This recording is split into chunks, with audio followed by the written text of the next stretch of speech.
Hey everyone, this is Dylan.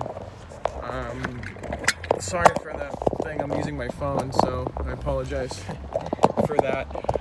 So I wanted to talk today about acceptance rates and ratings, okay, and how to get good ratings with DoorDash. First off, I'm going to talk about ratings because I think that's the most that's the most talked about topic about DoorDash right now. Okay, a customer at the end of a delivery has the ability to give you a rating. That could be a good rating or a bad rating depending on how your customer service was. Um, Also, they give ratings based off of how long it took for the order to go from the restaurant to their house. Now, if your rating in California, I'm in California, if your rating falls below 4.20, you are premised for deactivation. I just hit yesterday 1,200 deliveries with DoorDash. That is a major milestone for me. I never thought I'd make it past 200. I tried a lot of other delivery apps and they didn't work. So I was, thinking about this, and I'm like, well, maybe people need to know about how, in my opinion, how you get a better rating. Obviously, some customers have busy lives. You deliver to a business or you deliver to a customer's house who's got, especially around the holiday season that we just passed.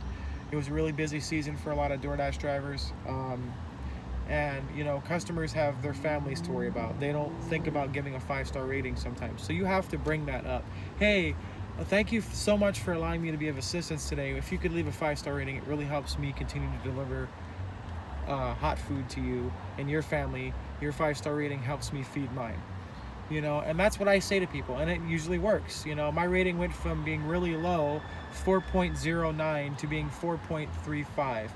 That is an amazing jump in 2 days. I was able to get that rating up in 2 days. So it's a matter of your approach to a customer can mean the difference between whether you're going to get a good rating or you're going to get a bad rating. If you have 15 customers that you deliver food to and you're rude to 5 of them, guess what? Those 15 customers, and 10 of them don't give you a rating, and those 15, the 5 that do give you a rating are going to give you bad ratings because you're rude to them. So guess what? Out of those 15 customers, those 5 customers gave you a bad rating, which guess what? Makes your rating go down because it goes based off the last 100 delivery. The more good ratings you get, the better you are. If you get bad ratings, you can be deactivated.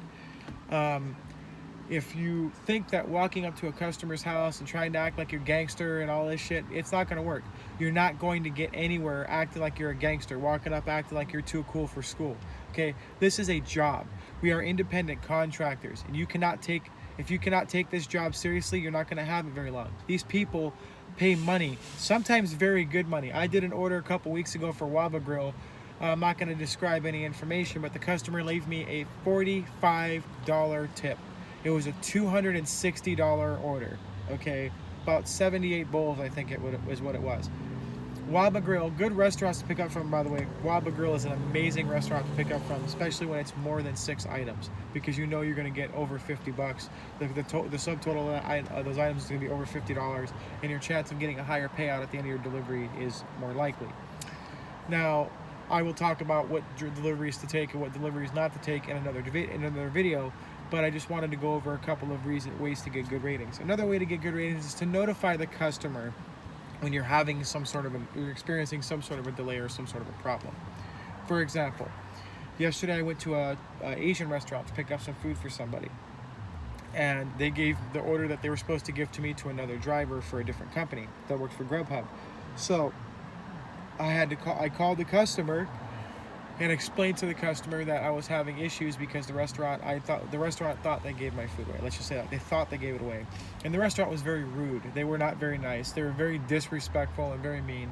But I still communicated that to the customer. I explained to the customer that the restaurant had been rude and the restaurant had been mean and they weren't very nice. So the customer was very appreciative of that, and I told her, hey, your food's gonna be hot. I have a hot bag. It's all in a hot bag. It's going to be good. You're good.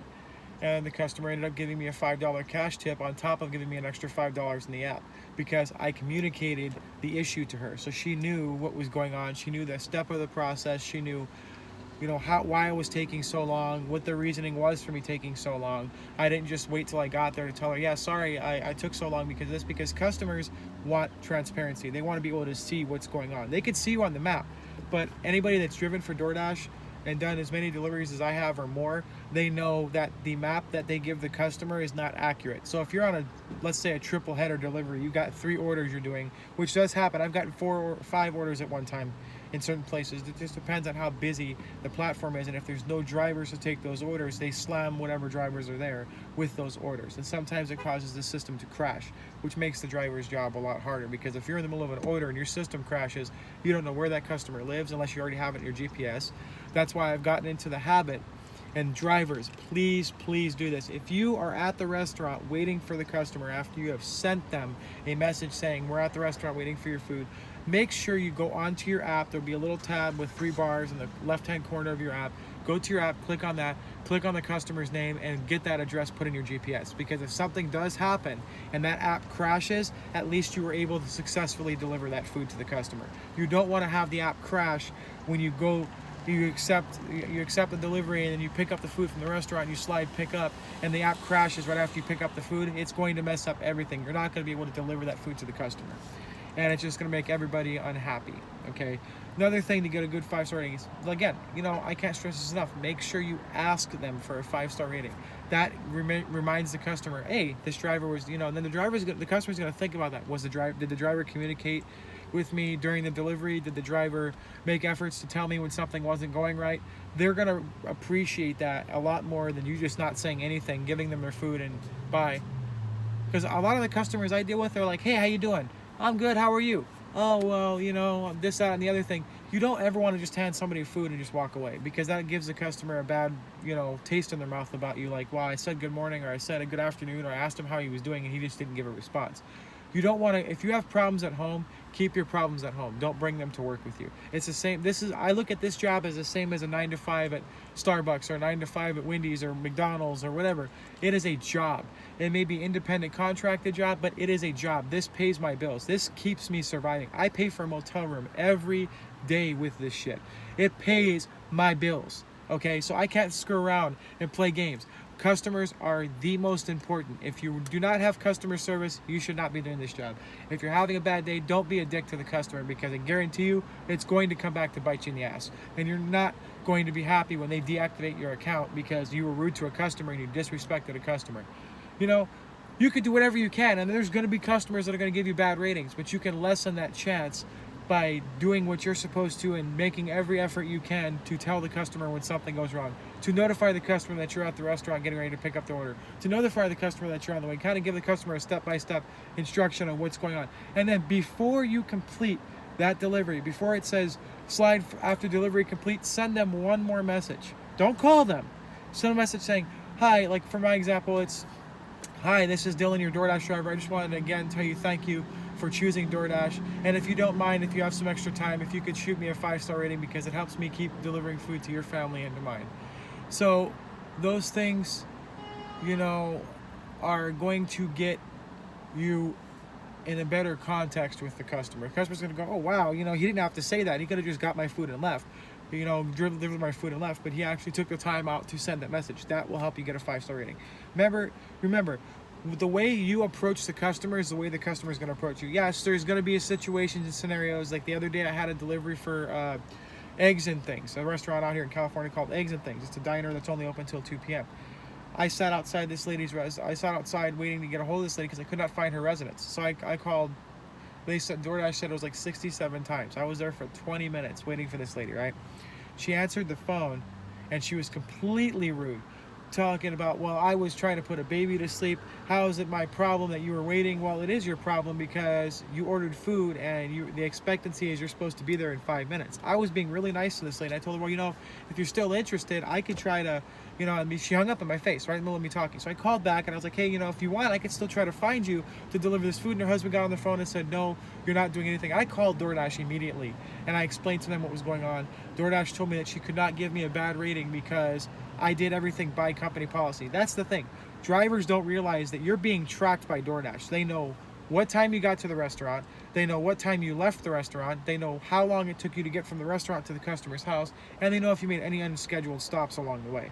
You don't want to make unscheduled stops because that's going to cause DoorDash to go, okay, wait a minute.